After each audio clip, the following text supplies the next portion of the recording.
Hello, everyone. Welcome back to yet another political episode. So, we got more good news because the Democrat Civil War has just appeared to get even more intense.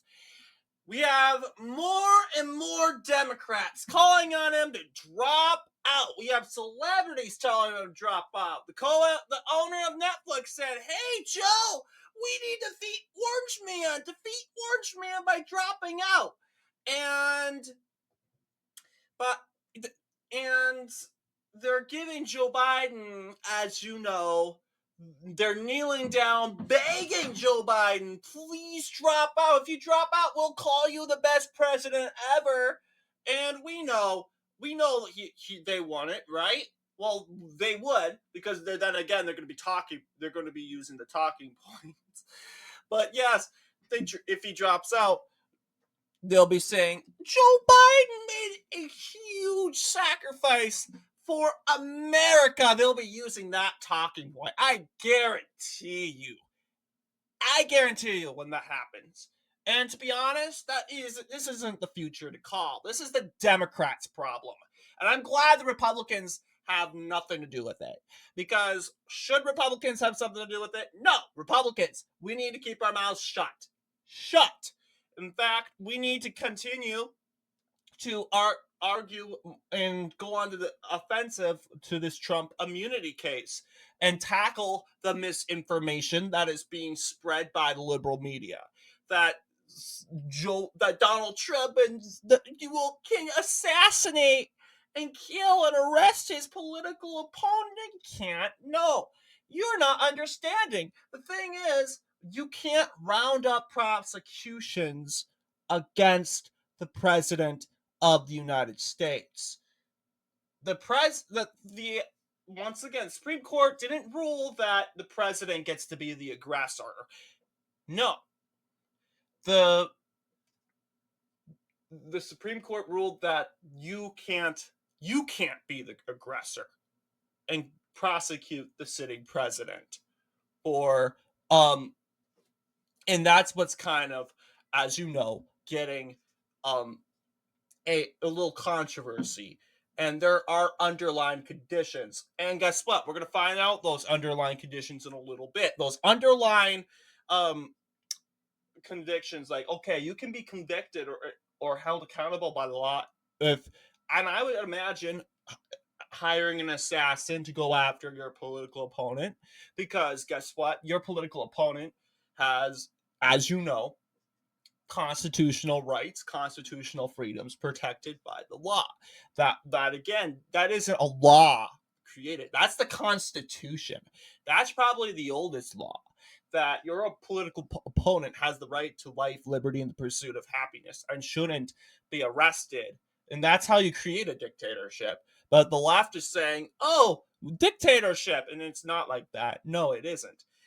Because what we've seen now is we are seeing a left-wing mob, a left-wing judicial system make up a lot of stories. They turn something into a crime and they convict the former president, on a story that they created. And we don't even know if this story even exists. They don't even know this story even exists, and they do it anyway. So that's what Republicans should really be focusing on. Now, we got to continue to talk about the Democrat Civil War. I keep bringing that up over. We talked about the Google Doc in the last couple days. Look at that, guys. Trump is at 3.3 at RCP average. He is skyrocketing. And yeah, Biden, he went from 43.8 to 44, but it doesn't matter. Trump is almost on the tippy top, 47.5. He is rocking it. That is the debate surge right there. This is the debate surge. Now, I want to see Trump get past 4. I mean, this is what you got. I mean, Biden, what you saw at the debate, And I can't believe it, guys. We're still talking about the debate. Everyone's talking about the debate. I go into public. I go to the pool. And I see the two lifeguards. They're talking about the debate. And they're talking about how bad Biden did. And I'm like, wow. Did I actually think that this would get this popular? That this would be the number one thing being talked about? Because, yeah, apparently it's not just we have a president that is declining in front of our eyes. It's the fact that our media lied to us for 3 years. 3 years. And they benefited from it. They got millions of dollars. That is pure corruption.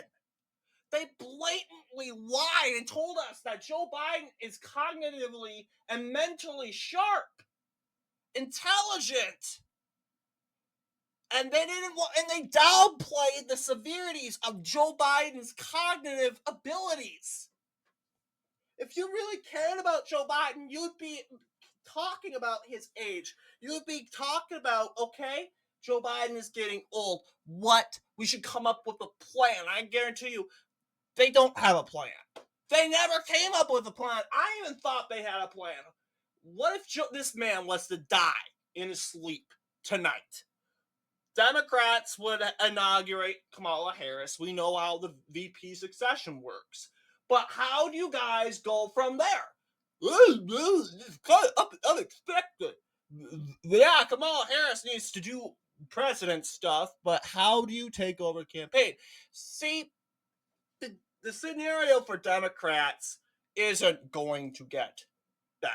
They're screwed unless Republicans do something really, really, really bad. And it doesn't have to be bad. It just has to be stupid to take away votes from the party. And who knows? Maybe those votes will be like, I still don't like the Democrats. I don't like what happened on the 27th of June, 2024. And I'm just going to stay. I'm just not going to vote. And that's what a lot of people are actually saying. A lot of people are saying, screw it. We're not voting. What's the point of voting? Yeah, you'll see. Swing statewide, this race is not even compatible in Wisconsin. You'll see Biden taking a nosedive. It used to be a tie in a couple days of June. July 1st, Trump is constantly giving polls. You got a poll giving him, this is the Remington Research poll, Trump wins by 6. And I just can't believe it. 43.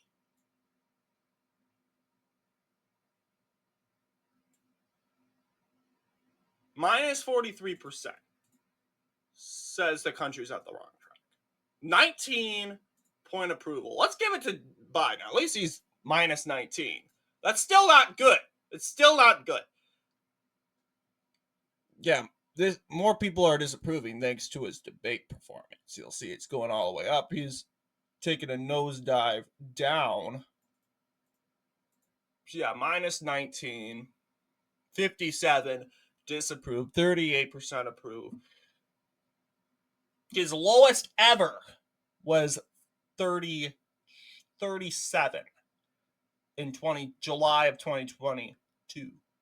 That was his lowest and most unpopular moment. And you'll see since then, he's been climbing up. He had a poll surge. And he's been going down.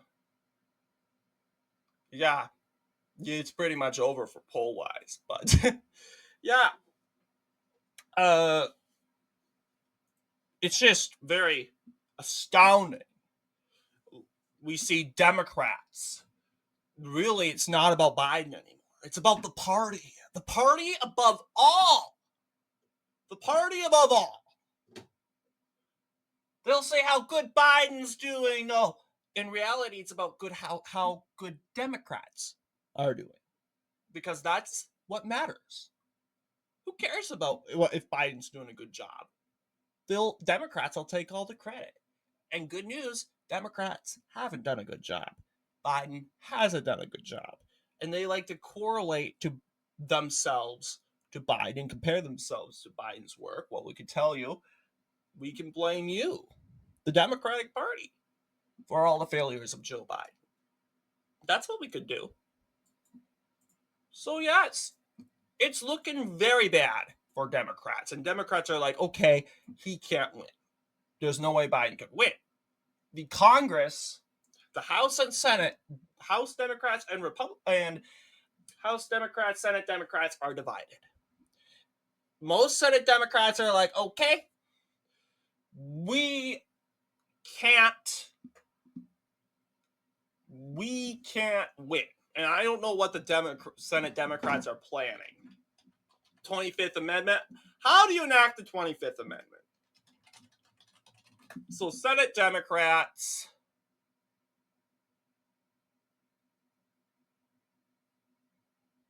yes, Mark Warner, he went and gathered Senate Democrats to ask Biden to exit the race. That was 11 minutes ago, posted by the Washington Post. Oh, yeah. And just hours ago, Joe Biden was telling everyone, hey, I'm not dropping out. I'm running for president. I mean, this man's confused to the point he doesn't even think he's cognitively impaired. This is ridiculous. To be honest, Republicans, stay back. Watch the fun. Then you got our governor, Tim Walz, meeting with Westmore.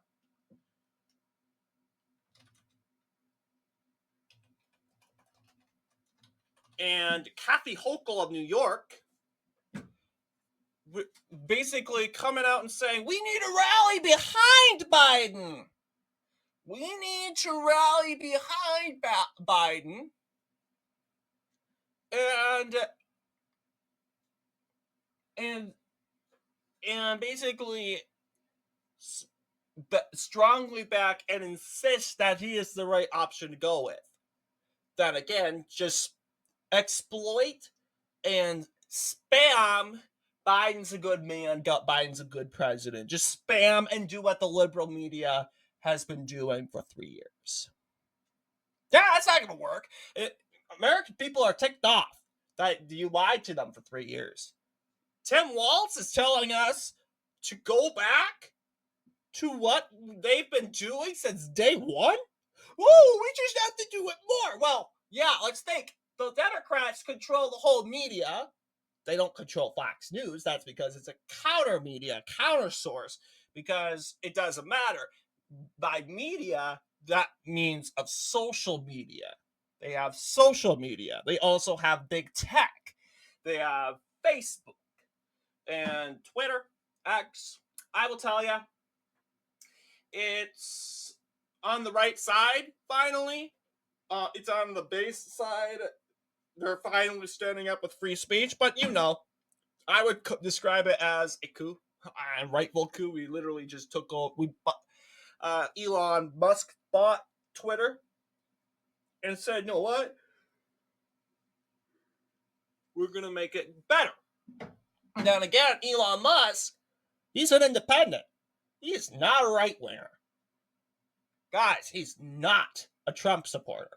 This guy voted against Trump, supported Biden in 2020. Elon Musk. He's not going to vote for Biden again in 2024. He said that. I don't know if he's voting for Trump, but if he's not even a Trump supporter, he's still being hated by the far left Marxist cancelers because they're angry that Elon Musk is not canceling users that disagree with their rhetoric. But that's what I'm saying. The left has big tech. The left has social media. The left has corporations. We have businesses like Target, Walmart, Home Depot. We have fast food restaurants like McDonald's. Their business owners came out to support Democrats. They came out to originally support Biden. We have, let's see, we have streaming sources, Hulu, Netflix. This is a left-wing world. Our whole world, what gives us the things we have today, I can guarantee you, this computer, Microsoft, as you know, as created by Democrats. Democrats are providing us with everything. In return, they're expecting us to follow them and give them more money. So really, it isn't just the big government that is controlling our lives. It is the, as you know, big tech, social media, corporations, streaming services, the big corporate and global world, global America. These are the people that took over the system. And we have Fox News, Newsmax, they all demonize them, and I'm like, wow, guys, this is why people don't believe you. Because in order for Trump to be a threat, Trump needs to have your guys' support. Trump needs to have a majority of the media.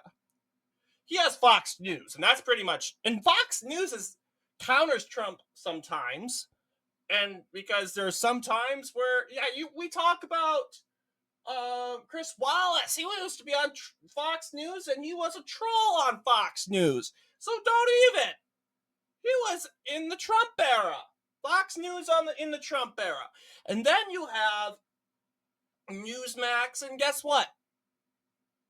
I would describe them as counter news sources, because what the left wants you to do is to have all news sources be liberal, progressive, left-wing.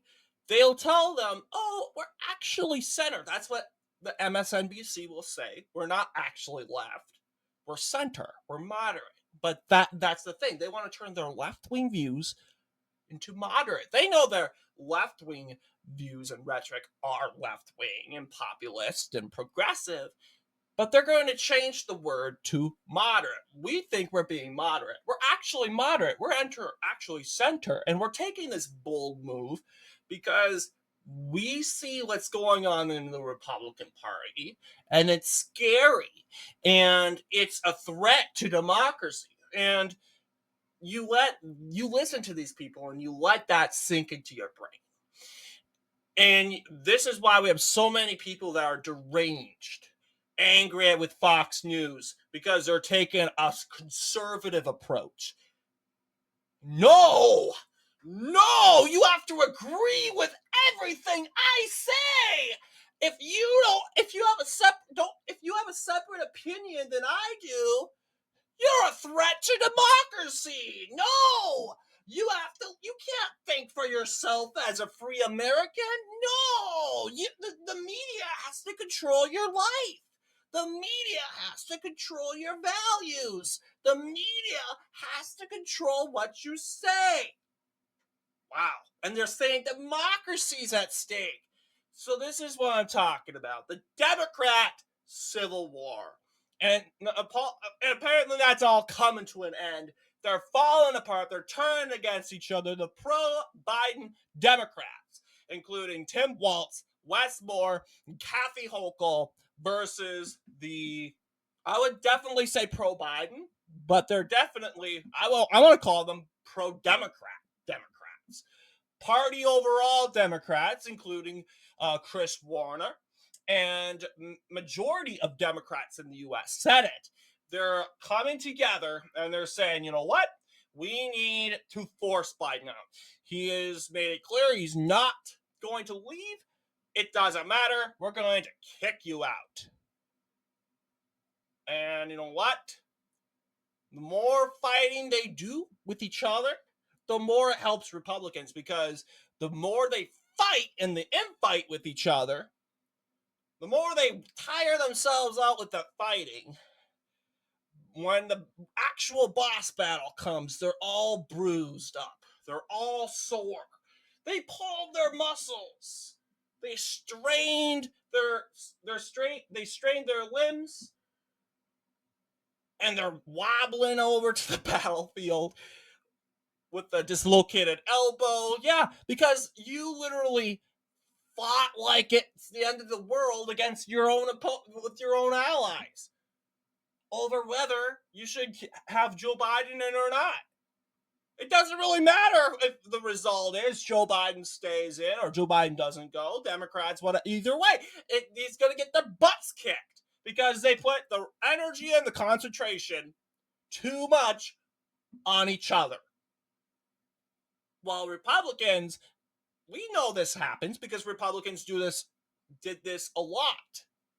Specifically, I would definitely say in 2022 or 2023, the reason why Republicans lost 2023, there was infighting.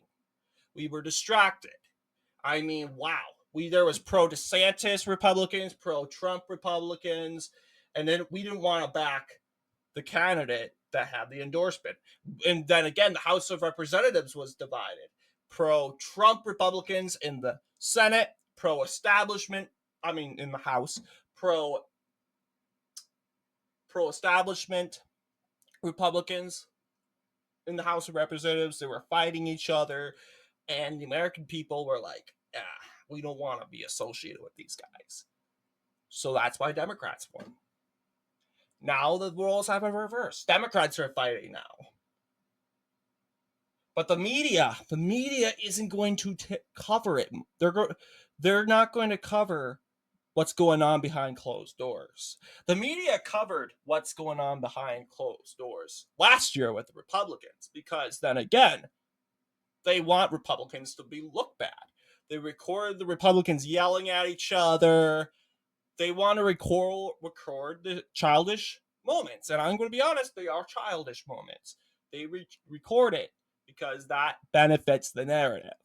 I guarantee you, there are going to be Democrats in the House of Representatives and in the Senate. They're screaming at each other right now. They're throwing up the middle finger at each other. And they're like, we don't want to record this. It's already bad for Biden. It's already bad for Democrats. We're not going to make it worse. And plus, that doesn't benefit them, right? It only makes it worse. So that's expectedly what's going on in the Senate and in the House of Representatives, in the whole Democrat Party. The DNC, couple days, guys, couple days. Over 10 days, but it's coming up. It's going to be a nightmare. And I can guarantee you it's going to make more noise than it did with the debate. 1 hour. A 1 hour event. And we've been talking about it for a week. Going onward to week 2. Imagine what a DNC would look like with pro-Palestine riots. And of course, the new emergement, the controversy. And if Joe Biden still goes into this convention, there are going to be pro-Biden protesters and anti-Biden protesters, and there's pro-Palestine protesters, pro-Israel protesters, and they're all going to fight each other. It will be a nightmare. And Republicans will nominate Trump quickly and swiftly in the RNC. The Democrat primary will make no more news, and that's actually a bad thing because if it makes more news, they talk about the flaws and what happened. And they'll mention that the RNC was good. It was swift. It was successful. And then they have to cope because regardless what happens on the RNC, it's over. It is over. The writing's on the wall. Democrats blew it from day one. The patterns are following the same patterns in 2020. I think people know that. And Democrats, that's why they're panicking. They have to find someone else. But it won't work because essentially you just proved You just did it. You just rolled over. You rolled over. You did a belly flop to the ground, and you didn't bounce like you were expecting.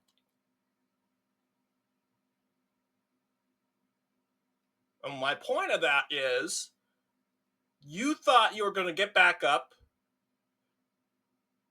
and beat Trump because you got a new guy. Well, the American people are like, okay, this was kind of silly and this was kind of unexpected. So we're kind of going to not vote for you. Like that Mondale situation. Although that was a little different because senator died in a plane crash. You can't come back from the dead and run for the being the general election. No, he's gone. He's dead. You got to find a new guy, and that was different. Mondale did good.